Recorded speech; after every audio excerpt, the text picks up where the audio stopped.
السلام عليكم ورحمة الله وبركاته. الحمد لله نحمده ونستعينه ونستغفره ونؤمن به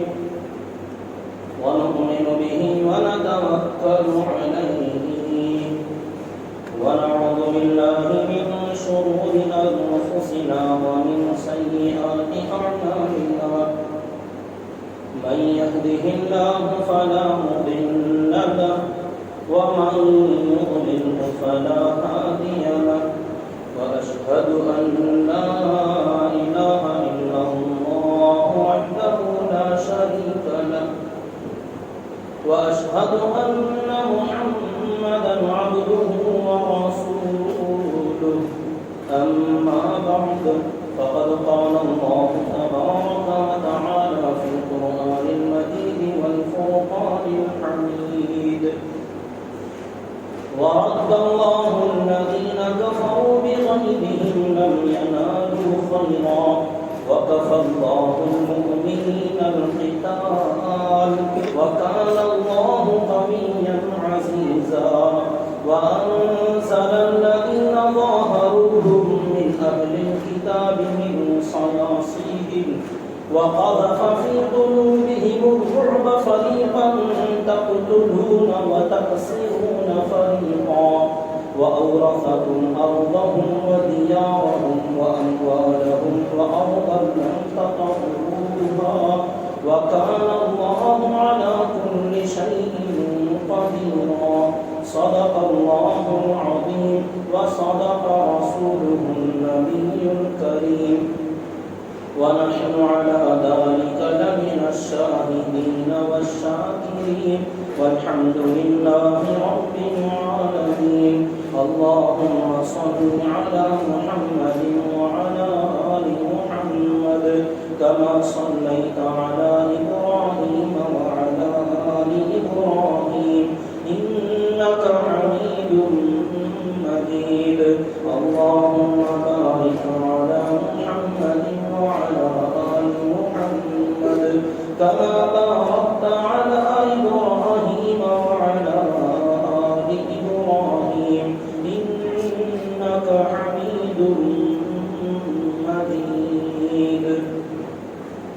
محترم بزرگان اسلام و برادران ملت اور میرے معزز سامعین کرام، گھروں میں سننے والی میری ماؤں اور بہنوں، اللہ تبارک و تعالیٰ کا احسان عظیم ہے کہ رب ذوالجلال نے ہم لوگوں کو اپنے پیارے نبی صلی اللہ علیہ وسلم کی پاکیزہ زندگی سننے اور سنانے کا ایک بہترین موقع ہمیں عطا فرمایا.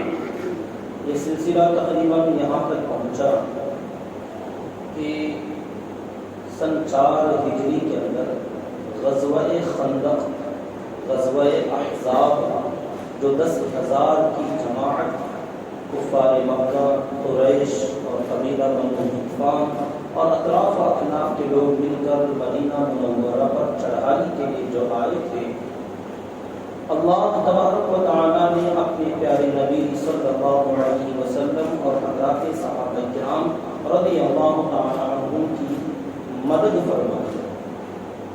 وہ اس طریقے سے کہ اللہ تعالیٰ نے قرآن میں فرمایا وَرَدَّ اللَّهُ الَّذِينَ كَفَرُوا بِغَيْظِهِمْ، کہ کافروں کو اپنے غصے کے اندر ہی، جس غصے میں وہ آئے تھے، اسی غیظ اور اسی غصے اور غضب کی حالت میں اللہ تعالیٰ نے ان کو پھر واپس لوٹا دیا.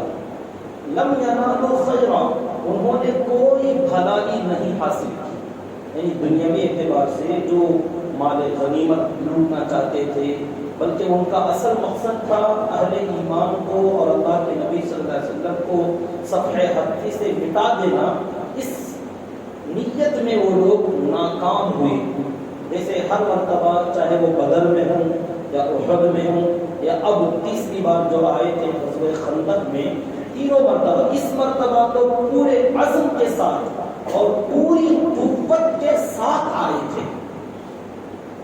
اپنے پاس جتنی افرادی قوت، مین پاور جو ہو سکتا تھا، تمام مین پاور کے ساتھ، تمام افرادی قوت، تمام انسانوں کو جوڑ کر جتنے یہ لا سکتے تھے 10,000 کا مجمع اس سے پہلے کبھی نہیں۔ غزوہ بدر میں 1,000، غزوہ احد میں 3,000 اور غزوہ خندق میں 10,000 کا مجمع لے کر آئے تھے۔ اللہ کے پیارے نبی صلی اللہ علیہ وسلم نے حضرت حذیفہ ابن الیمان رضی اللہ تعالی عنہ کو خبر لانے کے لیے ادھر بھیجا۔ اس سے 2-4 دن پہلے آپ کا ایک اور واقعہ پیش آیا تھا جس کو درمیان میں بتا نہ سکا۔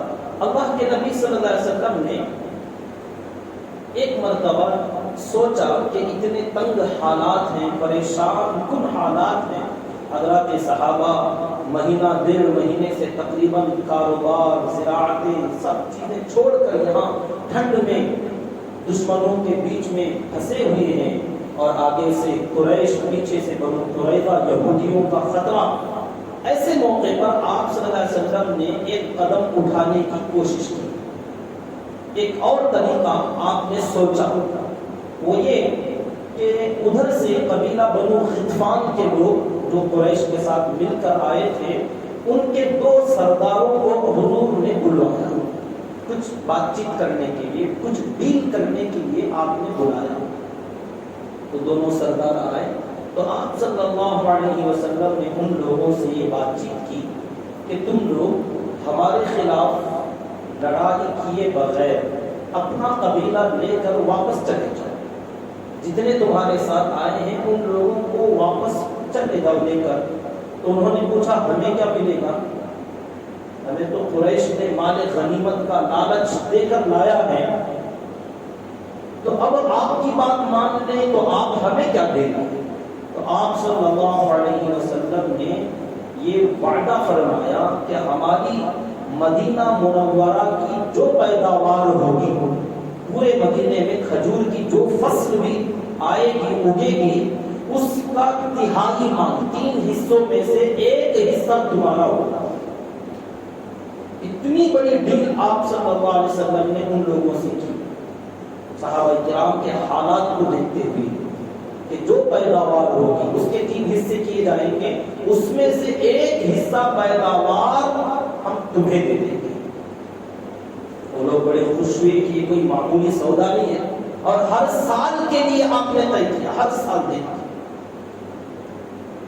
یہ کوئی معمولی سودا نہیں تھا۔ لالچ میں وہ لوگ آ گئے، خوش ہو گئے، اور انہوں نے مان لیا کہ ٹھیک ہے ہم اپنے قبیلے کو لے کر واپس چلے جائیں گے، اس کو لکھ کے دے دو، معاہدہ، عہد و پیمان لکھ کے دو۔ آپ صلی اللہ علیہ وسلم جو ظاہر میں لکھنا پڑھنا جانتے نہیں تھے، آپ نے ایک صحابی کو بلوایا اور وہ تمام بات لکھوائی کہ ہمارے اور اس قبیلے کے درمیان معاہدہ ہے کہ آج کے بعد سے ہم ان کو اپنے پیداوار کا 1 حصہ 3 میں سے 1/3 ہم انہیں دے دیں گے، اور یہ اس کے بدلے میں اپنے قبیلے کو آج کی تاریخ میں واپس لے کر چلے جائیں گے۔ لکھ دیا گیا، طے ہو گیا، منظوری بھی ہو گئی، وہ بھی مان گئے، اور اللہ کے نبی صلی اللہ علیہ وسلم کی طرف سے پیشکش تھی، تو سب کی طرف سے رضامندی تھی۔ بس اب دیر تھی کہ حضور صلی اللہ علیہ وسلم اپنا دستخط فرما کر سائن کر دیں اور اس پر آخری فیصلہ ہو جائے۔ آخری فیصلے میں سائن کی ضرورت تھی، دستخط کی ضرورت تھی۔ اتنے میں آپ صلی اللہ علیہ وسلم کے پاس 2 بڑے سردار صحابہ کے، جو مدینے کے جو بڑے 2 قبیلے تھے، اوس اور خزرج، یہ بڑے قبیلے، انصار صحابہ کے 2 بڑے قبیلے تھے، اوس اور خزرج۔ اس کے 2 سردار تھے، ایک سعد بن معاذ رضی اللہ تعالی عنہ، اوس قبیلے کے سردار، حضرت سعد بن عبادہ یہ خزرج قبیلے کے سردار تھے۔ یہ دونوں سعد رضی اللہ تعالی عنہما تشریف لائے، یا آپ صلی اللہ علیہ وسلم نے ان کو بلوایا، کیونکہ اس قبیلہ بنو غطفان کے لوگوں سے اوس اور خزرج کی لڑائیاں پہلے بھی ہوتی تھی۔ اب معاہدہ جب ہو رہا ہے تو ان کے سامنے ہو کہ بھئی یہ عہد ہو رہا ہے، یہ وعدہ ہو رہا ہے تو یہ بات آپ لوگوں کے بھی ذہن میں رہے، کہیں دشمن سمجھ کر آپ کہیں اس وعدے کو بھول نہ جائیں یا آپ کے ذہنوں میں بات نہ ہو، تو آپ نے ان کو بلوایا۔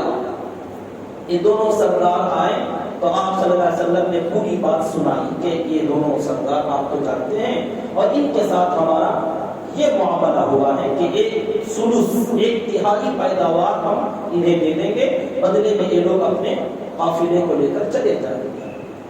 اور لکھا جا چکا ہے، دستخط باقی ہیں، یہ آپ لوگ کیا اس پر منظور ہیں، راضی ہیں آپ؟ تو حضرت سعد بن معاذ رضی اللہ تعالیٰ جو تھے اوس قبیلے کے سردار، انہوں نے کہا اے اللہ کے نبی صلی اللہ علیہ وسلم، اگر یہ آپ کا اقدام، آپ کا یہ فیصلہ حکم خداوندی سے ہے، اگر اللہ کے فیصلے سے، اللہ کے کہنے سے آپ نے یہ کام کیا ہے، تو آپ کا ہر فیصلہ ہمارے سب آنکھوں ہم مان لیں گے، جو آپ کہیں گے۔ آپ ایک تہائی کیا 2 تہائی دے دیں، پورا دے دیں، اللہ کا حکم ہے تو ہم بسر و چشم قبول، کوئی اعتراض نہیں۔ تو آپ نے فرمایا نہیں، یہ اللہ کا حکم تو نہیں۔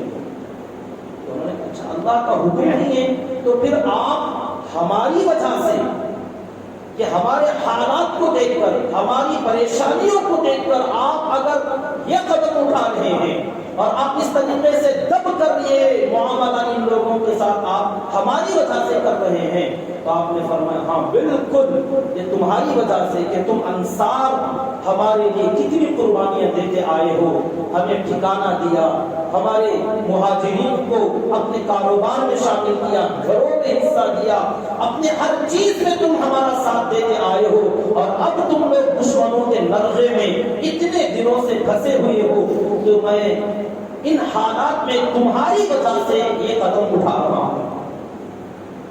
سعد بن معاذ، ان کو تھوڑا یاد رکھیے، آگے بھی ان کا واقعہ آئے گا، ان کا آخری وقت بھی اسی واقعے میں آ جائے گا رضی اللہ تعالیٰ عنہ۔ کیا ان کا جذبہ تھا اور کیا ان کا انداز تھا، وہ اللہ کے دین کے لیے ان کے دل میں وہ کیا جگرا تھا۔ انہوں نے کہا اے اللہ کے نبی صلی اللہ علیہ وسلم، اگر آپ ہمارے لیے یہ سوچ رہے ہیں تو میری رائے یہ نہیں ہے، میں اس سے مطمئن نہیں۔ اور انہوں نے کہا زمانے جاہلیت میں جب کہ ہم اپنے خدا کو نہیں جانتے تھے، وہ اللہ کون ہے ہم نہیں پہچانتے تھے، بتوں کے سامنے سجدہ کرنے والے تھے، ہم ضلالت میں، گمراہی میں تھے، اس موقع پر ہماری اور ان کی لڑائیاں ہوتی تھیں، تو اس موقع پر بھی ان لوگوں نے ہمارا ایک کھجور تک نہیں کھایا ہے، ہم نے موقع ہی نہیں دیا کہ ہمارے یہاں سے کوئی مال اس طریقے سے زبردستی لے جائے۔ ہاں کبھی کوئی مہمان بنا ہو، بطور مہمانی کے ہم نے کھلایا ہو الگ بات، دشمن بن کر انہوں نے ہمارا کوئی اناج لیا ہو، آج تک کی ہسٹری میں نہیں ہے، تاریخ میں نہیں ہے۔ جب پہلے ایسا نہیں ہوا، اب جب کہ ہم نے صحیح دین پر ہیں اور ہم نے اپنے اللہ کو پہچان لیا، حق پر ہیں، آپ ہمارے ساتھ ہیں، اور ایسے موقع پر یہ کیسے ہو سکتا ہے کہ ہماری پیداوار کا ایک حصہ ان کو دے دیں؟ اے نبی جی یہ تو نہیں ہو سکتا، ان کے مقدر میں تو بس ہماری تلواریں بھی ہوتی ہیں، ہماری تلواریں دیں گے، ہم لڑیں گے ہم ان سے، اس کے علاوہ ہمارا اناج دے، ہماری محنت دے، ہماری کاشتکاری دے دیں، ہمارا غلہ دے دیں، اس پر ہم تیار نہیں، ہمیں یہ فیصلہ آپ کا منظور نہیں، کیونکہ آپ یہ ہمارے لیے کر رہے ہیں نا، ہم اس پر مطمئن نہیں ہیں۔ تو اللہ کے نبی صلی اللہ علیہ وسلم تو یہی چاہ رہے تھے، اور آپ ان کے لیے یہ فیصلہ کر رہے تھے، جب انہوں نے کہا کہ ہم تو مرنے کے لیے تیار ہیں، یہ فیصلہ تب کر آپ نہ کیجئے، تو آپ صلی اللہ علیہ وسلم خوش ہو گئے، یہ نہیں سوچا کہ میرے فیصلے کے خلاف بول رہے ہو، کیونکہ آپ بھی یہ نہیں چاہ رہے تھے، ان کے لیے یہ کام کر رہے تھے۔ جب انہوں نے یہ کہا تو آپ خوش ہو گئے، کہا ٹھیک ہے، اگر تمہارا یہ فیصلہ ہے تو مجھے کیا اعتراض ہے۔ اور ان لوگوں سے کہا ٹھیک ہے، ابھی دستخط نہیں ہوئی، پورا معاہدہ مکمل نہیں ہوا تھا، بات چیت تو یہ لکھا گیا ہے، لیکن آخری فیصلہ تھا دستخط پر، تو اب ہم اس پر تیار نہیں ہیں۔ تو آپ صلی اللہ علیہ وسلم نے اس معاہدے کو پھاڑ دیا، بلکہ آپ نے خود اجازت دی، تو حضرت سعد بن معاذ رضی اللہ تعالی عنہ نے خود اس کو لے کر پھاڑ ڈالا، ٹکڑے ٹکڑے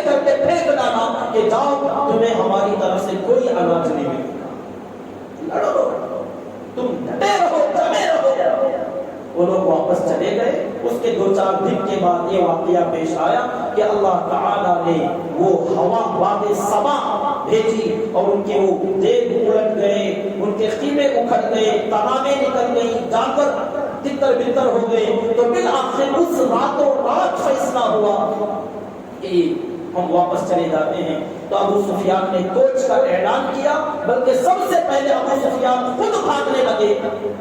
تو اکرمہ ابو جہل کے بیٹے نے کہا کہ تم سردار ہو کر ایسے بھاگ نہیں سکتے، تھوڑا رکو اور انتظار کرو اور یہاں کا انتظام کر کے جاؤ۔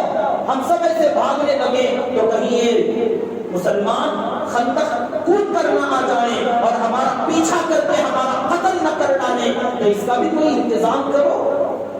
تو ابو سفیان کو تب تھوڑا سا ہوش آیا اور انہوں نے اکرمہ کو، صفوان کو، خالد بن ولید رضی اللہ تعالی عنہ، یہ تمام حضرات وہ ہیں جو بعد میں ایمان میں داخل ہوئے ہیں، تو ان لوگوں کو ذمہ داری دی کہ 100 آدمیوں کی جماعت کو اپنے ساتھ رکھو، خندق کا پہرا دیتے رہو، تب تک ہم اپنے مرد، عورتیں، بچے، تمام سامان جو ہوگا لپیٹ لیں گے اور ہم بھاگ جائیں گے۔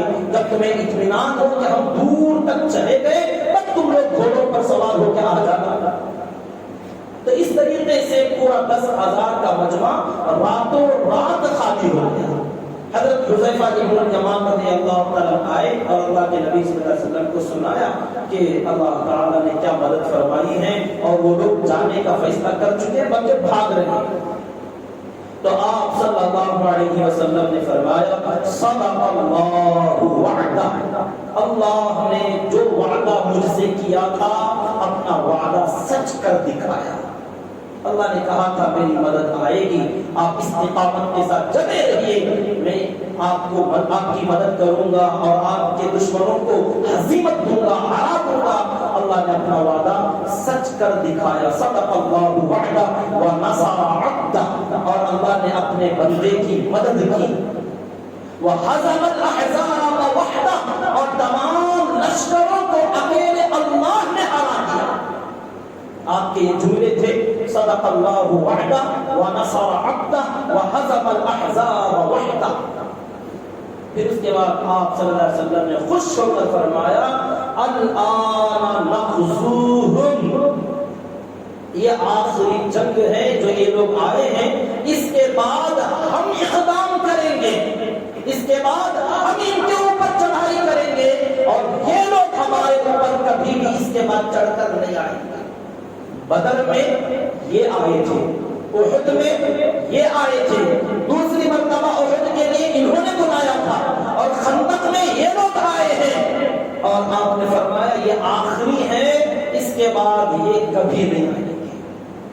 صحابہ کو آپ نے خوشخبری سنائی، یہ آخری ان کی طاقت ختم، پورا زور لگا ڈالا، اب ناکام و نامراد گئے ہیں، اب یہ دوبارہ کبھی پلٹ کر حملے کے ارادے سے نہیں آئیں گے، اب تک ہم نے ڈیفنس کیا، اب اٹیک ہم کریں گے، اب اقدام ہمارا ہوگا، دفاع ہم نے آج تک کیا، بدر میں ہم ڈیفنس کے حال میں تھے، احد میں ہم نے دفاع کیا تھا، خندق میں ہم نے دفاع کیا، لیکن آج کے بعد اقدام ہمارا ہوگا، دفاع ان کا ہوگا۔ تو نتیجہ کیا نکلنے والا ہوگا وہ آپ اندازہ کریں۔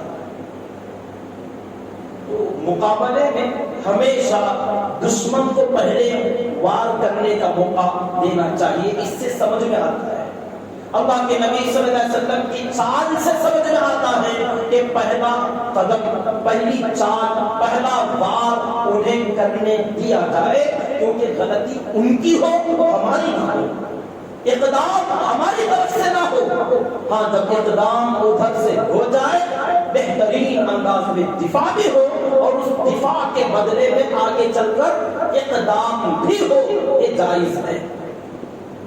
ایسا نہیں کہ ہمیشہ ہم مظلوم بن کر رہیں، ظلم سہتے ہی رہیں، ہر ہمیشہ جو چاہا وہ چڑھائی کرتا رہے، جو چاہا وہ مارنے کاٹنے پیسنے کے لیے آتا رہے، اور ہم ہر مرتبہ دفاع کرتے رہیں، ڈیفنس ہی کرتے رہیں، اقدام کچھ نہ ہو۔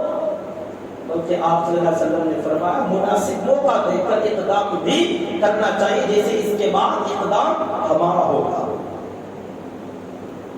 اس کے بعد فجر کی نماز کے لیے آپ اٹھے اور آپ صلی اللہ علیہ وسلم نے حضرات صحابہ کو نماز پڑھائی اور خندق کے قریب آ کر نظر دوڑاتے ہیں تو وہ میدان جہاں تقریباً 20-25 دن سے اور کل کے رات میں عشاء میں اندھیرے تک بھی پورا میدان کچا کچ بھرا ہوا تھا، دشمنوں سے پورا میدان بھرا پڑا ہوا تھا، صبح سویرے پورا میدان ایک دم سنسان خالی میدان پڑا ہوا تھا۔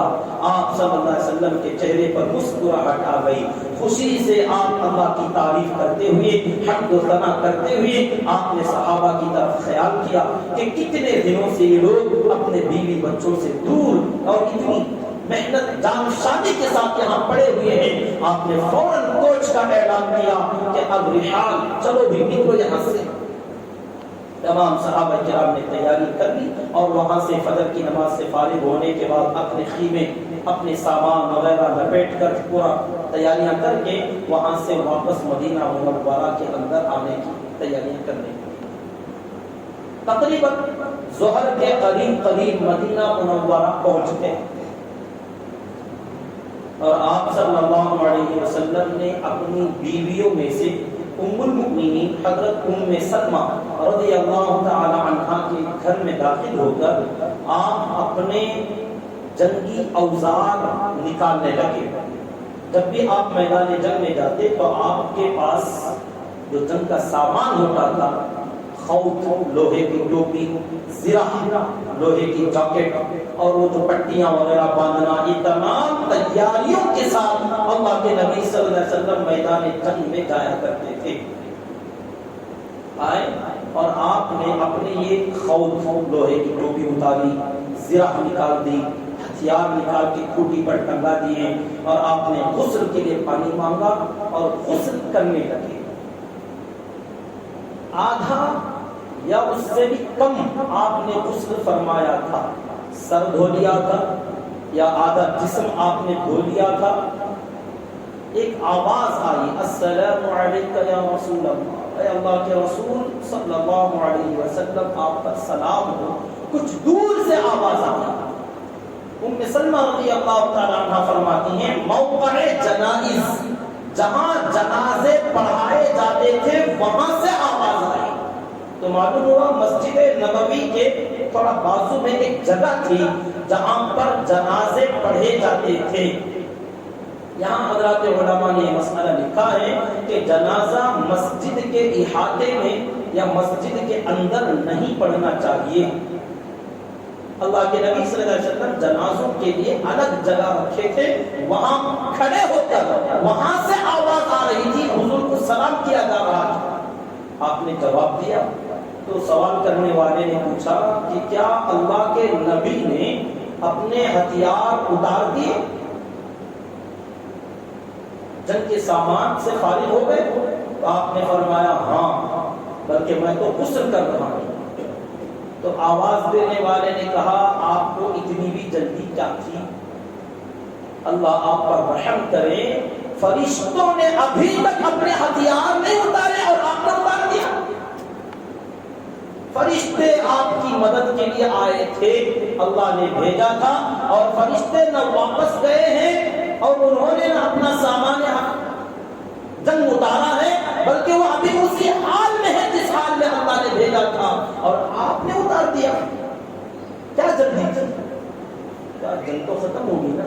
کہا نہیں، اللہ تعالیٰ کا حکم ہے کہ آپ کا دوسرا دشمن جس نے غداری کی تھی عین جنگ کے موقع پر، یہود کا وہ قبیلہ بنو قریظہ، اسے کیسے بھول جائیں گے؟ کیا ان کا بدلہ نہیں چکانا ہے؟ آپ کو چلنا پڑے گا ابھی بنو قریظہ یہودیوں کے قبیلے کے پاس اور واپس آئیے، اپنا ہتھیار اٹھائیے اور واپس بنو قریظہ میں آئیے۔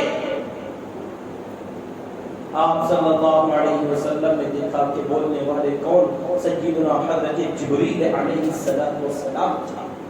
ایک سفید عمامہ باندھ کر آئے تھے اور خچر پر سوار تھے اور انہوں نے کہا ہم جب یہ دشمن بھاگ رہے تھے قریش کے، ان کا پیچھا کرتے ہوئے ہم چلے گئے تھے، واپس آنے تک آپ نے یہاں ہتھیار کھول دیے، ان کے پیچھے پیچھے ہم حمراء الاسد ایک بہت دور کا ایک مقام ہے، وہاں تک ہم نے ان کا پیچھا کیا، ان کو بھگاتے ہوئے گئے تھے۔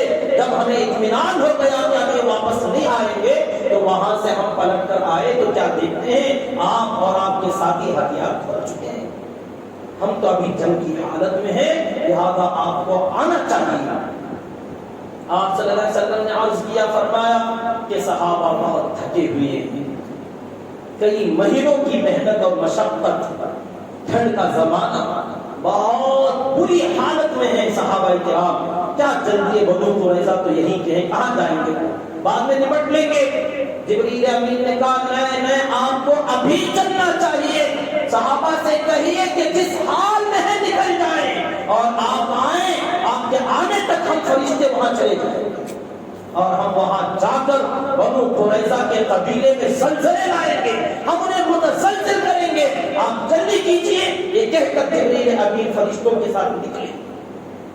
صحابہ کرام کہتے ہیں، بعض صحابہ نے کہ ہم نے وہ دھول اڑتی ہوئی دیکھی جو جبریل جا رہے تھے اور ان کے پیچھے فرشتوں کا جو مجمع جا رہا تھا، وہ دھول کا جو خولے اٹھے، وہ دھول ایسی لگتی ہے کہ میری نظروں میں آج بھی نظر آ رہی ہے، اس کو میں بھول ہی نہیں سکتا کہ کتنی بڑی جماعت رہی ہوگی اور وہ کتنی تیز رفتاری میں گئے کہ دھول کے خولے ایسے اڑ رہے تھے۔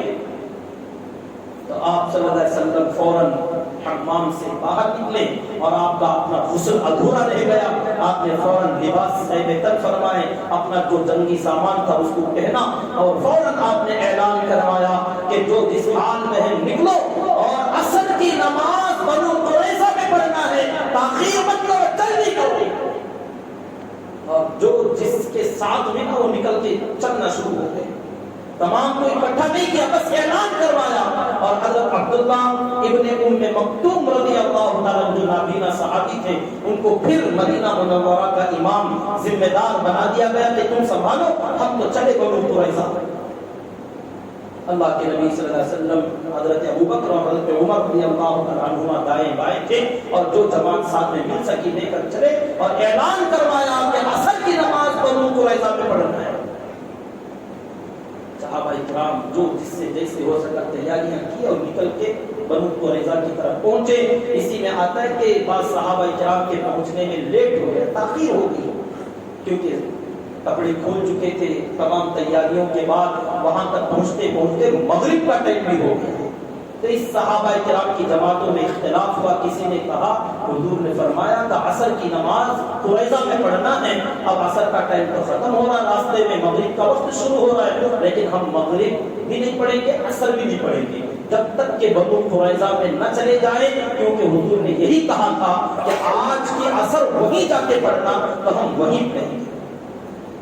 یہ ظاہری الفاظ کو جنہوں نے دیکھا انہوں نے اس پر عمل کیا۔ بعض صحابہ نے کہا وقت تو ہو گیا، اب ایک تو عصر تک ہم وہاں نہیں پہنچ سکے اور نماز بھی قضا کر لیں، تو یہ کوئی عقل مندی نظر نہیں آتی۔ حضور کا منشا یہ تھا، آپ چاہتے تھے کہ جلدی کرو، اتنا جلدی کہ عصر تک تم وہاں پہنچ جاؤ۔ اب اتنا جلد نہیں پہنچ سکے تو کیا عصر کی نماز بھی قضا کر دیں؟ تو بعض لوگوں نے وہیں راستے میں جماعت بنائی، عصر کی نماز پڑھ کے وہ لوگ بعد میں مغرب کے بعد بنو قریظہ میں آئے۔ یہ لوگ پہلے چلے گئے، مغرب کے وقت میں وہاں پہنچے، عصر کی نماز کا وقت نکل چکا تھا، وہاں جا کر انہوں نے عصر بھی پڑھی، مغرب بھی پڑھی، جو کہ عصر کی نماز قضا تھی۔ اللہ کے نبی صلی اللہ علیہ وسلم کے پاس یہ تمام صحابہ جمع ہوئے اور انہوں نے اپنا اپنا مسئلہ رکھا کہ ہمارے درمیان یہ اختلاف ہو گیا، ہم نے یہ فیصلہ کیا اور راستے میں نماز پڑھ کے آئے، انہوں نے یہ فیصلہ کیا نماز قضا کر کے یہاں آ کے پڑھیے، تو اس میں سے صحیح کون تھا؟ آپ صلی اللہ علیہ وسلم نے فرمایا دونوں صحیح ہیں، دونوں صحیح۔ بعض مرتبہ ہوتا ہے اصح اور صحیح کا اختلاف، افضل اور مفضول کا اختلاف، یہ ضروری نہیں کہ ہر جگہ صحیح جو ہوگا اس کے اپوزٹ غلط ہی ہو، صحیح کا بالمقابل غلط ہی ہونا ضروری نہیں، صحیح کا مقابل اصح بھی ہو سکتا ہے، زیادہ صحیح کم صحیح، ایک بہتر، ایک بہترین، ایک اچھا، ایک بہت اچھا ہو سکتا ہے، یہ ضروری نہیں کہ جو اچھا ہوگا اس کے مقابلے والا غلط ہوگا۔ ہر جگہ ضروری نہیں کہ یہ اچھا ہے تو یہ غلط نہیں، یہ اچھا ہے تو دوسرا بہت اچھا بھی ہو سکتا ہے، یا اس کے مقابلے میں سب سے اچھا بھی ہو سکتا ہے. جیسے کہتے ہیں کوالٹی والا، first quality, second quality, third quality, تو 3 درجات ہوتے ہیں. تو ایک اچھا، بہت اچھا، سب سے اچھا، یہ صفت تفضیل مبالغہ اسے کہتے ہیں فارسی کے اندر. تو بہرحال اللہ کے نبی صلی اللہ علیہ وسلم نے دونوں جماعتوں کی تحسین فرمائی، تعریف فرمائی کہ تم دونوں نے صحیح کیا، کسی نے کچھ غلط نہیں، کیونکہ میرے حکم پر تم نے عمل کیا. جس نے یہ سوچا کہ عصر خریزہ میں پڑھنا چاہے قضا ہو جائے، حضور نے فرمایا تھا عصر وہاں پڑھنا، ہم نے وہاں پڑھنا. جنہوں نے یہ سوچا کہ جلدی جانا تھا کہ عصر تک وہاں چلے جائیں، لیکن جلدی نہیں جا سکے تو کیا ہوا، راستے میں عصر پڑھ لیں، بعد میں چلے جائیں گے. تو انہوں نے مقصد پر غور کیا اور انہوں نے الفاظ پر غور کیا، دونوں سے. تو بہرحال حضرات صحابہ کرام رضی اللہ تعالی عنہم کا 3000 کا مجمع بنو قریظہ یہودیوں کے قبیلے کے پاس جمع ہوا. تو آپ کو ایک اندازہ ہوا ہوگا کہ ظہر کے وقت میں مدینے سے نکلے، پہنچتے پہنچتے مغرب ہو گئی بنو قریظہ میں آتے آتے. تو مطلب فاصلہ ذرا لمبا تھا. یہودیوں کے قبیلے مدینے کے اندر نہیں تھے، مدینے سے تھوڑا دوری پر واقع تھے. اتنی دوری کہ ظہر سے عصر تک کا ٹائم لگ سکتا تھا یہاں سے وہاں جاتے ہوئے پیدل. ویسے ہی تھوڑے تھوڑے فاصلے پر یہودیوں کے 3 قبیلے تھے، بنو قینوقا، بنو نذیر، بنو قریظہ. غزوہ بدر کے بعد بنو قینوقا کا قلعہ صاف ہو گیا، جس کی تفصیل گزر چکی. انہوں نے بھی غداری کی تھی. ایک صحابیہ عورت کے سر سے پردہ ہٹا دیا تھا، اوڑھنی کھینچ کر ان کی انسلٹ اور توہین کی تھی، جس کے بدلے میں اللہ کے نبی صلی اللہ علیہ وسلم نے پورے قبیلے والوں کو نکال دیا. بنو نذیر نے اللہ کے نبی صلی اللہ علیہ وسلم کو بات چیت کرنے کے لیے بلایا تھا اور اوپر سے چکی کا پتھر گرا کر مارنے کی ناپاک کوشش کی، جس کے نتیجے میں پورا بنو نذیر کا قبیلہ نکال کر باہر پھینک دیا اور وہ تو خیبر میں ادھر ادھر جا کر آباد ہو گئے تھے. تو 2 قبیلے یہودیوں کے پاک ہو گئے تھے، ایک قبیلہ تھا بنو قریظہ کا. یہ تینوں کے تینوں یہودیوں کے جو قبیلے، اور بلکہ پوری یہودیت پر آپ نظر کریں تو ان کی گھٹی میں ہے غداری، ان کی گھٹی میں پڑا ہوا چال بازی، دھوکہ دھڑی، کسی نہ کسی طریقے سے وعدے کر کے وعدوں کو توڑ دینا، عہد کر کے عہد کو بھول جانا، جدھر نفع ملے ادھر چلا جانا، اور ہر طرح سے کبھی نہ کبھی کسی نہ کسی طریقے سے سازشیں کرنا، چال چلنا اور طرح طرح نت نئے فتنوں کو جنم دینے کی کوشش کرنا، یہ اس زمانے سے لے کر آج تک یہودیوں کی گھٹی میں یہ چیز پڑی ہوئی ہے. تو 2 قبیلے تو بنو قینوقا، بنو نذیر پہلے ہی ختم ہو گئے تھے. اب ایک بنو قریظہ تھا، ان سے بھی اللہ کے نبی صلی اللہ علیہ وسلم نے عہد کر رکھا تھا کہ ہمارے دشمنوں کا ساتھ نہیں دینا، ہم اور تم آپس میں بھائی بھائی بن کر رہیں گے، ہم تمہارا ساتھ دیں، تم ہمارا ساتھ دو. یہ معاہدہ تھا، انہوں نے وعدہ کیا تھا. لیکن خندق کے موقع پر بات سامنے آئی کہ دشمنوں کے ساتھ مل کر پیچھے سے عورتوں اور بچوں پر حملہ کرنے کی تیاری کر رہے تھے. تو یہ لوگ، آپ ان کا جو آگے کا حال ہوگا اس پر افسوس نہ کرنا کہ ہائے ان کے ساتھ ایسا نہیں ہونا چاہیے، کیونکہ ان کا جو جرم ہے اسے یاد کریں. ان کی غداری اور ان کی بے وفائی اور بدعہدی جو انہوں نے کی تھی، اور عین جنگ کے موقع پر ایسا برا ماحول کر رکھا تھا حضرات صحابہ کا کہ دل کلیجے منہ کو آنے لگے تھے حضرات صحابہ کرام رضی اللہ تعالیٰ عنہم کی. بہرحال جیسے ہی اللہ کے نبی اور صحابہ کرام یہاں پہنچے تو ان یہودیوں نے اپنے قلعے کا دروازہ بند کر دیا. قلعہ چاروں طرف سے بڑی بڑی مضبوط دیواریں تھیں. قلعہ جس کو کہا جاتا ہے، چاروں طرف سے اونچی اونچی دیواریں، اور اندر پورا گاؤں، پوری بستی، پورا قبیلہ، اور اس بستی کے اندر کنویں، بازار، ان کے کھانے پینے کی چیزیں، تمام چھوٹی موٹی ضروریات سب تقریباً اندر ہی ہوتا تھا. ایک گاؤں تھا پورا. دروازے بند کر لی، اور اللہ کے نبی صلی اللہ علیہ وسلم جب قریب آئے تو ان یہودیوں نے اوپر چڑھ کر بہت زور زور سے گندی گندی گالیاں بکنا شروع کی۔ یہ دوسرا جرم تھا ان کا، اللہ کے نبی صلی اللہ علیہ وسلم کے خلاف گالیاں بکنا شروع کی۔ اور اس مرتبہ بنو قریظہ کے اس جنگی معرکے میں جھنڈا حضرت علی رضی اللہ تعالی عنہ کے ہاتھ میں تھا کہ تم اس کو لیڈ کرو، اس کی ذمہ داری تمہاری ہوگی۔ اللہ کے نبی صلی اللہ علیہ وسلم ہوں گے، فیصلے دیں گے، لیکن پوری قافلے کو سنبھالنا، اس کا جھنڈا اٹھانا، لواء ایک بڑی ذمہ داری ہوتی ہے، یہ حضرت علی رضی اللہ تعالی عنہ کی ذمہ داری میں تھا۔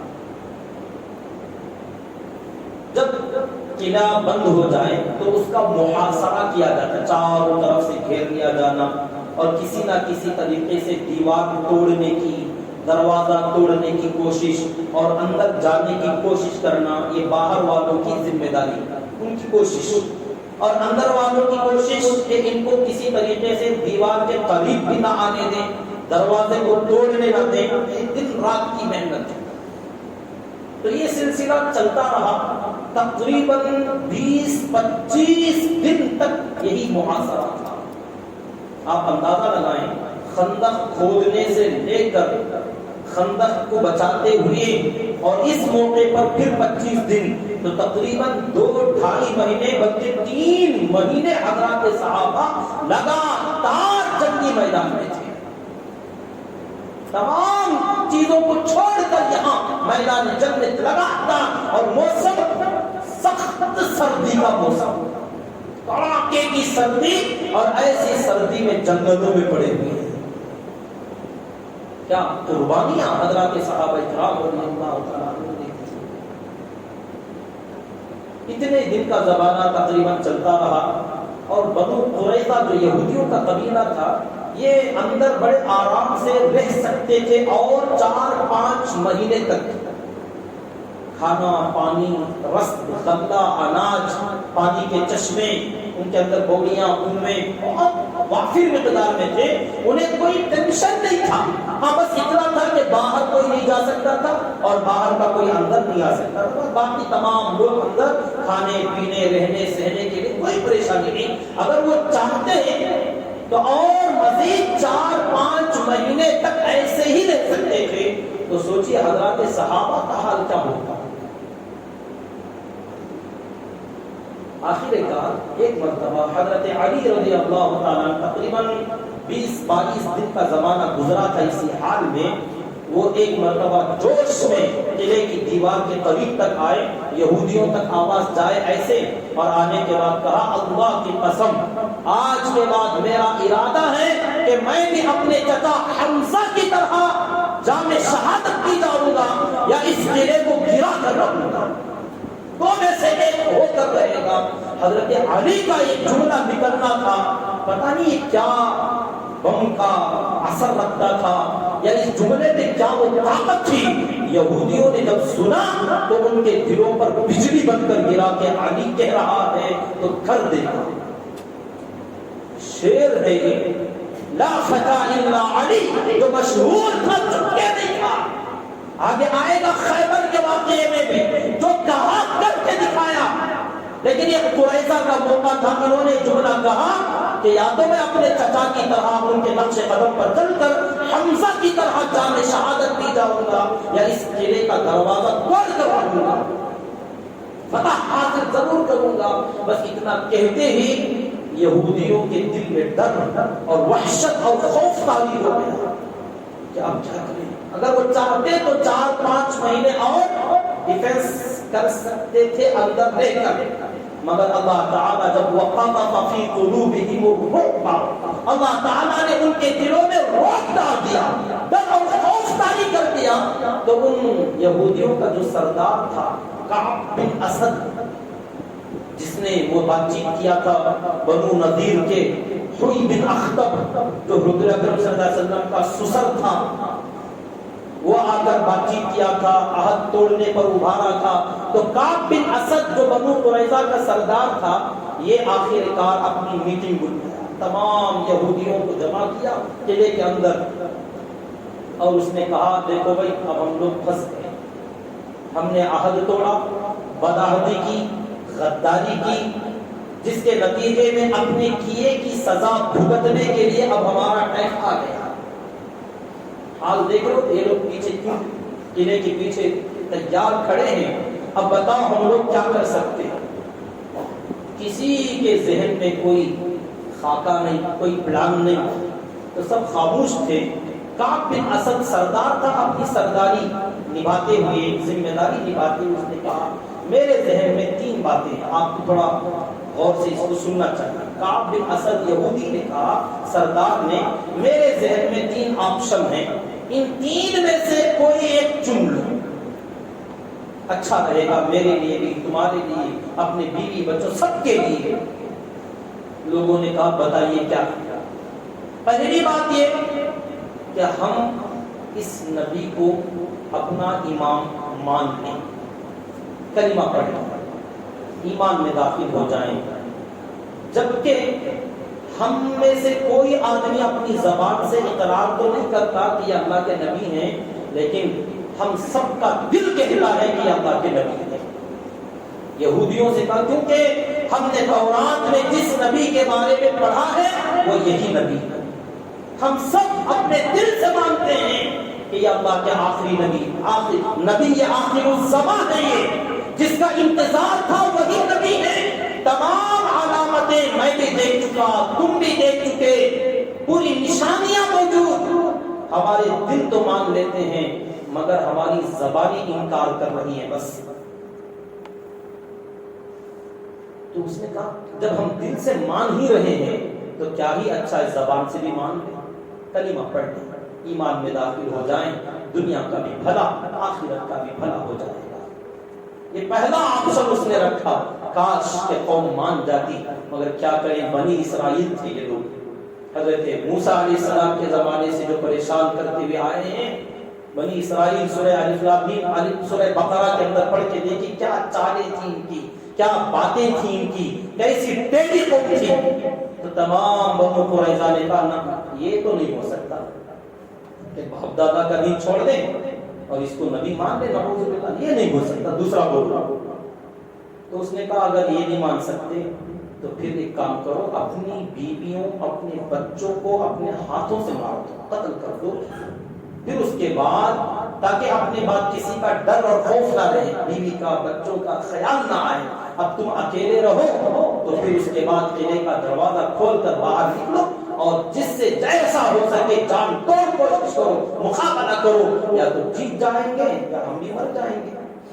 اگر مر گئے تو اپنے بیوی بچوں کے ساتھ مل جائیں گے، اور اگر جیت گئے کامیاب ہو گئے تو عورتیں تو دنیا میں بہت ہیں، نکاح کر لیں گے، بچے بھی ہو جائیں گے، غم نہ رہے ہمارے بعد بیوی کا کیا ہوگا، بچوں کا کیا ہوگا۔ اس لیے اس نے کہا اپنے ہاتھوں سے اپنی بیویوں اور اپنے بچوں کو سب مار دیں تاکہ ہم اکیلے رہیں اور کسی کا خطرہ نہ ہو، ڈر نہ ہو، اور ہم بالکل کھلے میدان میں لڑیں، یا تو فتح یا تو شکست۔ شکست ہوئی تو بھی غم نہیں، فتح ہو گئی تو بیویاں تو مل جائیں گی، بچے بھی ہو جائیں گے۔ دوسرا آپشن تھا، تو لوگوں نے کہا نہ، اپنے ہاتھوں سے اپنے بچوں اپنی بیویوں کو کوئی قتل کیسے کر سکتا، یہ نہیں ہوگا۔ تو پھر تیسرا آپشن یہی ہے کہ ہم اپنے آپ کو ان کے حوالے کر دیں، سرنڈر ہو جائیں، مان لیں کہ یہ جو کرنا چاہیں ہمارے ساتھ کر لیں۔ کیا کریں گے؟ لوگوں نے کہا دو تو ہم مان لیں، اس نے کہا تیسرا آپشن یہ تھا کہ دیکھو لڑنے کی بات اس نے کی، چوتھا تھا وہ ایک اور جو جس کی رائے نہیں تھی۔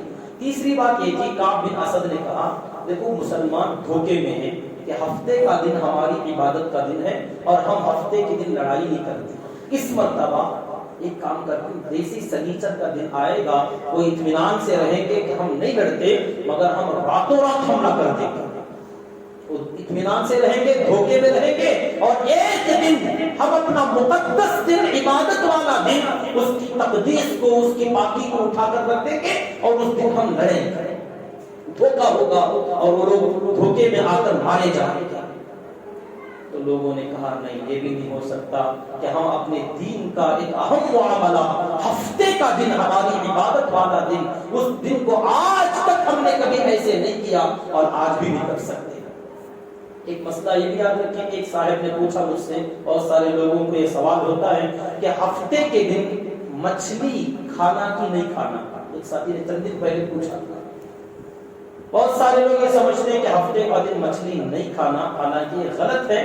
ہفتے کے دن بھی کھا سکتے ہیں, جمعہ بھی کھا سکتے ہیں, کبھی بھی کھا سکتے ہیں. وہ ایک قوم کا مسئلہ تھا بنی اسرائیل کے اندر. یہ قوم والوں کو اللہ تعالیٰ نے فرمایا تھا ہفتے کا دن عبادت کے لیے رکھو اور اس دن مچھلیوں کا شکار کے لیے مت جانا. شکار کرنا ان کا کام تھا, جو صبح سے شام تک اسی میں مشغول رہتے تھے. تو اللہ تعالیٰ نے فرمایا جیسے ہمارے لیے جمعہ کا دن ہے, نہا دھو کر فارغ ہو کر آؤ اور عبادت کے لیے اپنا وقت فارغ کرو, ایسے یہودیوں میں سے ایک قوم کے لیے اللہ کا حکم تھا کہ ہفتے کے دن مچھلی کا شکار کرنا چھوڑ دو. ان کے لیے وہ مسئلہ تھا. یہ ہماری امت محمدیہ کے لیے نہ ہفتے کے دن مچھلی شکار کرنے سے منع ہے, نہ شکار کی ہوئی مچھلی کھانے سے منع. کچھ نہیں کھا سکتا ہے, وہ ان کا مسئلہ. ہم اسی کے اوپر فالو کرتے, کچھ ہندو غیر بھی اگر عمل کرتے تو کرنے دیں, ہمارا کوئی مسئلہ نہیں ہے. ہفتے کے دن بڑے آرام سے کھا سکتے, جائز ہے. تو ان لوگوں نے کہا کعب بن اسد نے کہ ہفتے کے دن سنیچر کا دن جو ہوگا ہم اچانک حملہ کر دیں.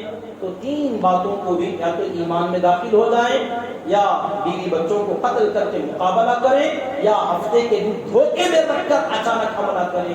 تینوں باتوں کو لوگوں نے نہیں مانا. تو اب چوتھی بات رہ گئی. تو کعب بن اسد نے اس کو بولا تو نہیں, مگر جھلا کر غصے میں آ کر کہا خدا کی قسم جب سے تم لوگ اپنی ماں کے پیٹ سے نکلے ہو ایک دن بھی تم لوگوں نے سمجھداری کا کوئی کام نہیں کیا, سب بے وقوف ہو. ارے یہ عقل مندی کی بات کر رہا ہوں, تین میں سے کوئی ایک چن لو. لوگوں نے کہا ایک بھی نہیں چن کے. تم لوگوں میں کبھی کوئی سمجھداری نام کی چیز ہے ہی نہیں. تو بہرحال آخر کار لوگوں نے بات چیت کر کے بات طے کیا کہ ہم سرنڈر ہو جائیں, ان کے حوالے کر دیتے. اس کا مطلب یہ تھا کہ آپ لوگ جو فیصلہ لیں گے ہمیں منظور. تو کعب بن اسد نے کہا اچھا ایک تھوڑا سا بات چیت تو کر لیں اپنے بھائیوں سے. قبیلہ اوس جو صحابہ کرام کا جو قبیلہ تھا اس سے ان کا پہلے سے دوستانہ تھا, حلیف تھے, دوستی تھی. تو انہوں نے حضرت ابو لبابہ ابن منذر رضی اللہ تعالی عنہ کو بلوایا کہ وہ ہمارے بہت اچھے ساتھی ہیں, ان کو بھیجو تھوڑا بات چیت کرنا ہے. اللہ کے نبی صلی اللہ علیہ وسلم نے بھیجا. حضرت ابو لبابہ ابن منذر رضی اللہ تعالی عنہ آئے تو بنو قریظہ کے مرد, عورتیں, بچے بھاگے بھاگے آئے, ان سے لپٹ گئے, ان کے قدموں میں گرے, رونے لگے, چیخنے لگے اور کہا ابو لبابہ ہمارا اب کیا ہوگا, ہمارے ساتھ کیا کیا جائے گا, تم کچھ بتاؤ. ہم نے یہ سوچا ہے کہ اپنے آپ کو تمہارے نبی کے حوالے کر دیں, کیا یہ ہمارا فیصلہ درست ہے؟ تو حضرت ابو لبابہ رضی اللہ تعالیٰ نے کہا بالکل صحیح, یہی کام ہوگا. تو انہوں نے پوچھا اگر ہم حوالے کر دیں, سرنڈر ہو جائیں تو ہمارے ساتھ کیا ہو سکتا ہے, کیا فیصلہ لیا جا سکتا ہے, کچھ پتا ہے, کوئی اندازہ ہے آپ کو؟ تو انہوں نے زبان سے تو نہیں کہا مگر اشارے میں یوں بتایا, حلق کی طرف اشارہ کر کے ہاتھ چلایا اور کہا میرا تو خیال یہ ہے کہ تمہارے ساتھ یہ کیا جائے گا. کہتے ہی ان کے من میں خیال آیا کہ میں نے تو غداری کر دی. اللہ کے نبی صلی اللہ علیہ وسلم کا یہ راز تھا جو میں نے ان کو بتا دیا. اب یہ لوگ اس کے دفاع میں کچھ تیاریاں کریں, مقابلے کریں تو یہ سارا بوجھ, یہ سارا وبال میرے اوپر آ جائے گا کیونکہ میں نے راز فاش کر دیا.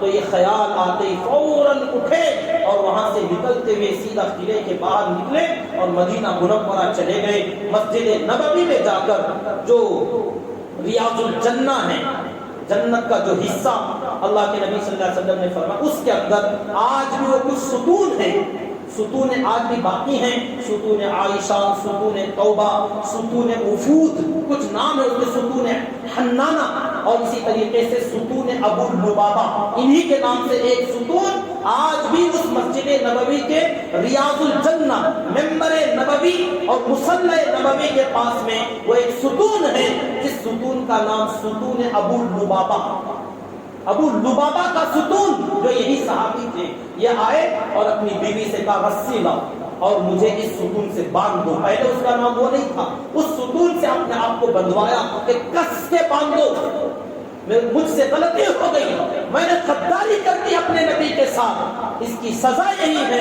کہ میں اپنے آپ کو یہاں باندھ لیتا ہوں، اور اللہ کی قسم اللہ کے نبی جب تک اپنے ہاتھ سے مجھے نہیں کھولیں گے میں اسی طرح یہاں بندھا رہوں گا۔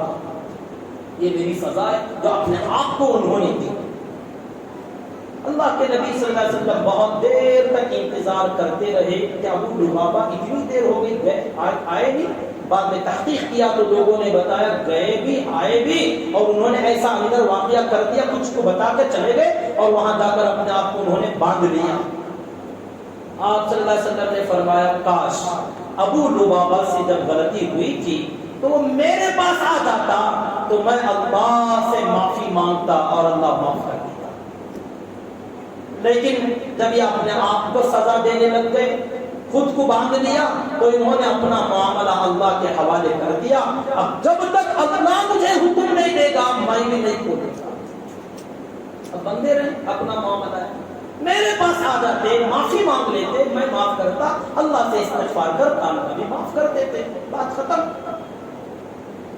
خیر آخر کار یہودیوں نے اپنے قلعے کا دروازہ کھولا اور اپنے آپ کو اللہ کے نبی صلی اللہ علیہ وسلم کے حوالے کر دیا کہ آپ جو کرنا چاہے کر لیجیے، کیونکہ ہم آپ کے غدار ہیں، مدینے کے غدار ہیں، بنو قریظہ یہودی۔ اور آپ جانتے ہیں ہر ملک میں غداری کا فیصلہ اس کی سزا ایک ہی ہوتی ہے۔ آپ جانتے ہیں ہر ملک میں جو اپنے ملک سے غداری کرے گا غدار کی سزا قتل یا پھانسی، بہرحال جان کی بخشی تو نہیں ہو سکتی کسی بھی غدار کی۔ تو یہ لوگ اسی غداری میں پورا قبیلہ تھا، تو آپ اندازہ لگائیں ان کے ساتھ کیا ہوا ہوگا۔ لیکن حضرات صحابہ میں سے جو وہ اوس قبیلہ کا صحابہ کرام انصار کا، ان لوگوں کا ان کے ساتھ دوستانہ تھا، تو ان کے دل میں ان کے ساتھ کچھ رحم کا جذبہ تھا۔ تو انہوں نے سوچا اس سے پہلے بنو نذیر ان کے ساتھ بھی ایسا ہی فیصلہ لیا جا رہا تھا، تو خزرج کے جو صحابہ کرام کا قبیلہ تھا انہوں نے سفارش کی، تو اللہ کے نبی صلی اللہ علیہ وسلم نے پورے قبیلے والوں کو یہاں سے نکل جانے کا، ملک بدر ہونے کا موقع دیا تھا، اجازت دی تھی۔ تو اب بھی ایسا ہی ہم سفارش کریں گے تو حضور صلی اللہ علیہ وسلم ان کو بھی یہاں سے جانے کا موقع دے دیں گے، اجازت دے دیں گے۔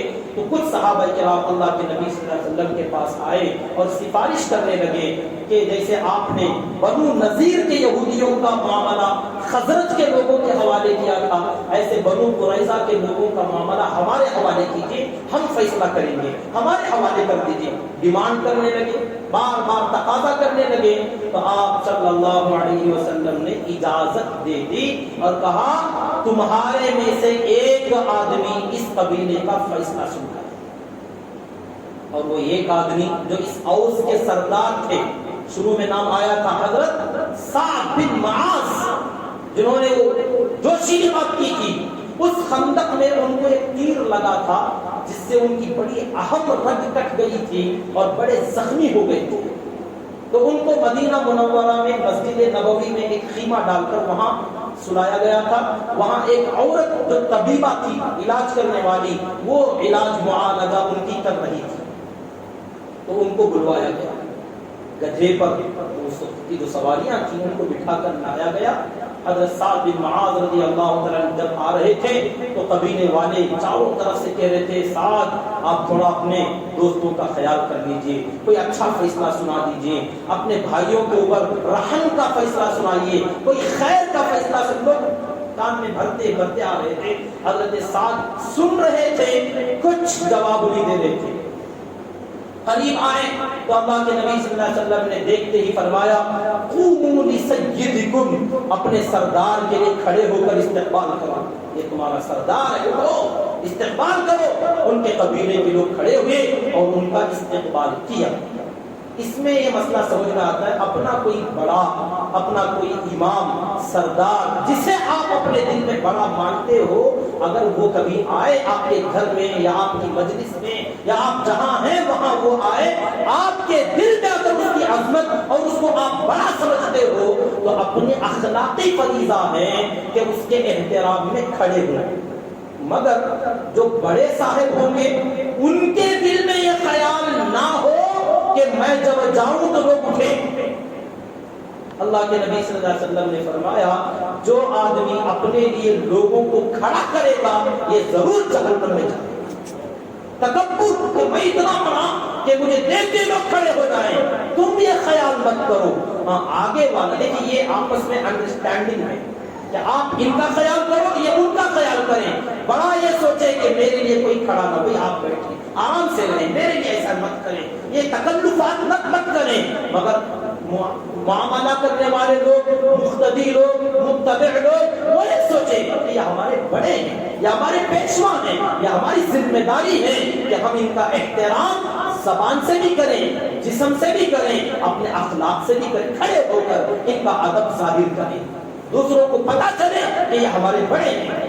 ایسا نہیں کہ ایک بڑا آ رہا ہے اور آپ اس کے سامنے پیر پسار کے مست بیٹھے ہیں، بڑا بھی کہہ رہے ہو اور اپنے بناوٹ سے ظاہر بھی نہیں کرتے کہ یہ بڑا ہے۔ یہ کیسا بڑا ہے جو تم بڑا کہتے ہو مگر بڑا ہونے کا ثبوت نہیں دیتے۔ بہرحال دونوں کے اندر یہ اصلاح ہونا چاہیے۔ جب حضرت سعد بن معاذ رضی اللہ عنہ آئے تو ان کو بٹھایا گیا، پورے لوگ بیٹھ گئے، تب تک لوگ کہتے رہے اچھا فیصلہ لینا، اچھی بات سنانا۔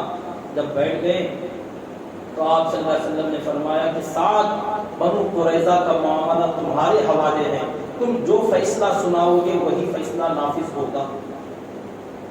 اچھا میرا فیصلہ ان لوگوں پر نافذ ہو جائے گا؟ ہاں۔ تو انہوں نے پوچھا کیا میرا فیصلہ تم لوگوں پر بھی نافذ ہوگا؟ مطلب میں جو کہوں اسے وہ بھی مانیں گے، تم بھی مانو گے؟ تو صحابہ نے کہا ہاں بالکل سب پر نافذ ہوگا۔ پھر انہوں نے کہا کیا ان پر بھی نافذ ہوگا، آپ پر بھی نافذ ہوگا؟ دیکھا نہیں، نام نہیں لیا، کہہ رہے تھے حضور پر بھی میرا فیصلہ نافذ ہوگا۔ مطلب میں جو فیصلہ دوں اس فیصلے کو حضور بھی مانیں گے صلی اللہ علیہ وسلم۔ مگر ادب کی وجہ سے نہ حضور کی طرف دیکھا نہ آپ کا نام لیا، ایسے کہنے لگے کیا میرا فیصلہ وہ بھی مانیں گے، آپ بھی مانیں گے، کیا یہ بھی مانیں گے؟ یعنی اللہ کے نبی صلی اللہ علیہ وسلم بھی میرا فیصلہ، آپ نے فرمایا سعد تمہارا فیصلہ مجھے بھی منظور، میں بھی مانوں گا، کرو جو فیصلہ کرو۔ کتنا اہم موقع تھا، اپنے دوستوں کے بارے میں فیصلہ کرنے کا موقع تھا۔ اس موقع پر انہوں نے اپنی زبان کھولی اور جو لوگ بولتے آ رہے تھے ان لوگوں سے کہا آج سعد بن معاذ مجھے چاہیے کہ میں اللہ کی پناہ لوں، اللہ کی حفاظت میں جاؤں، کسی ملامت گر کی ملامت کی پرواہ کیے بغیر حق کا فیصلہ سناؤں۔ مجھے لوگ برا کہیں گے، بھلا کہیں گے، تعریف کریں گے، میری عیب جوئی کریں گے، مجھے اس کی کوئی پرواہ کیے بغیر حق کے بارے میں کوئی غلط فیصلہ سنانے سے میں اللہ کی پناہ لیتا ہوں۔ لوگ سمجھ گئے کہ سعد کا رویہ بہت سخت نظر آ رہا ہے۔ کچھ لوگ بھاگ کے گئے بنو قریظہ کے پاس اور جا کے کہنے لگے تمہارا تو معاملہ ختم۔ کچھ لوگ مدینے میں چلے گئے، جا کے کہنے لگے قیدیوں کو مارنے کا فیصلہ ہو رہا ہے۔ ابھی ہوا نہیں، صرف الفاظ سے لوگ بھاپ گئے، جسے کہتے ہیں لفافے کو دیکھ کر خط کا مضمون بھاپ لینا، اوپر حال دیکھ کر سمجھ جانا کہ اندر کیا ہے۔ یہ جملہ سنتے لوگ سمجھ گئے اور انہوں نے کہا اے اللہ کے نبی صلی اللہ علیہ وسلم، میرا فیصلہ یہ ہے کہ ان غداروں میں سے جتنے بالغ مرد ہیں ان میں سے ایک کو بھی زندہ نہ چھوڑا جائے، سب کو قتل کیا جائے۔ فیصلہ ہے میرا، مان لیا جائے۔ اور جو بچے ہیں اور جو عورتیں ہیں ان کو غلام اور باندیاں بنا لی جائیں۔ فیصلہ سنا دیا، نافذ ہو گیا۔ آپ صلی اللہ علیہ وسلم نے فرمایا سعد بن معاذ نے وہ فیصلہ سنایا جو ساتوں آسمانوں سے میرے رب نے سنایا۔ اللہ نے مجھے یہی حکم دیا تھا، سعد بن معاذ نے بھی وہی فیصلہ کیا۔ کیا زبانیں تھی حضرات صحابہ کرام رضی اللہ تعالیٰ عنہ کی۔ بہرحال بات کا واقعہ اگلا جمعہ عرض کر لیا جائے۔ حضرت سعد بن معاذ رضی اللہ تعالیٰ عنہ کو واپس مدینہ لایا گیا۔ انہوں نے دعا کی تھی خندق کے موقع پر جب تیر لگا تھا، میں نے کہا تھا اے اللہ اس کے بعد اگر جنگ باقی ہے تو مجھے زندہ رکھنا، کیونکہ مجھے اس کا شوق ہے، اور اگر اس کے بعد جنگ نہیں ہے تو مجھے اٹھا لینا۔ دعا کی تھی اور وہ دعا قبول ہو گئی۔ مدینہ منورہ آئے، صحابہ کرام کو پورا واقعہ ہوگا، بعد میں سناؤں گا انشاءاللہ۔ آنے کے بعد وہ ایک رات میں ان کے جسم کا وہ جو زخم تھا کھل گیا اور خون کی ندی بہنے لگی۔ مدینہ منورہ مسجد نبوی کے اندر خون پھیلنے لگا۔ صحابہ دیکھ کے حیران، اور آپ صلی اللہ علیہ وسلم کو بلایا گیا۔ آپ نے دیکھا تو کہا سعد آخری موقع پر ہیں، جا رہے ہیں، دنیا سے رخصت ہو رہے ہیں اور ان کا انتقال ہو گیا۔ انا للہ و انا الیہ راجعون۔